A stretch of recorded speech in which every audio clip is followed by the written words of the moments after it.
కోడి పందాలు ఆడుతున్న పలువురిని పోలీసులు పట్టుకున్నారు. పోలీస్: కోడి పందాల నేరమని మీకు తెలియదా? విజయ్: అయ్యో, మేము పందాలు వేయలేదు సార్. 2 కోళ్లు దెబ్బలాడుకుంటున్నాయని విడదీయాలని వచ్చాం. పోలీస్: మరి వీళ్ళంతా ఎవరు?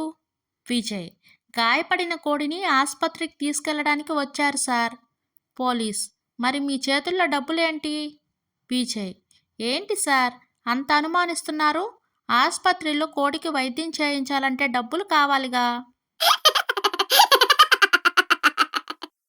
తల్లి: ఏమ్మా, ఎలా గడుస్తుంది?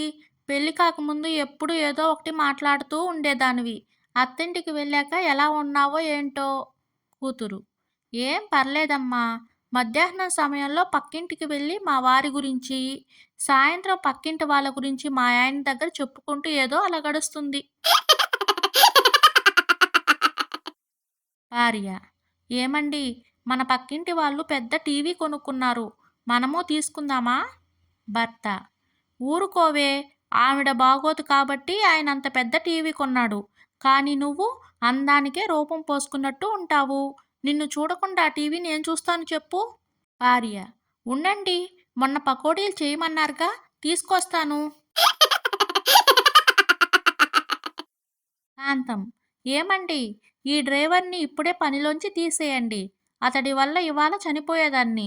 ఇలా జరగడం రెండోసారి. అప్పారావు: పోనీలే బంగారం, వాడికి మరో అవకాశం ఇచ్చి చూద్దాం. భర్త: ఉదయాన్నే టిఫిన్ కూడా తినకుండా ఎక్కడికి వెళ్ళావు? భార్య: కాలనీలో సంక్రాంతి ముగ్గులు పోటీ పెడుతున్నారండి. భర్త: నీకు ముగ్గులు వేయడం రాదు కదా?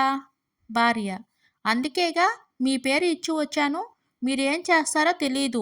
మనకే ఫస్ట్ ప్రైజ్ రావాలి. సరోజ: ఏమండి, పండక్కి వడియాలు పెడతాను, గుమ్మడికాయ తీసుకురండి. కిరణ్: అదేంటే, మన ఇంట్లో అసలు సూర్యుడే కనిపించడు కదా, మరి ఎక్కడ ఎండబెడతావు? సరోజ: పండక్కి సిటీ మొత్తం ఖాళీ అవుతుంది కదండి, రోడ్లపై ఎండబెడదామని.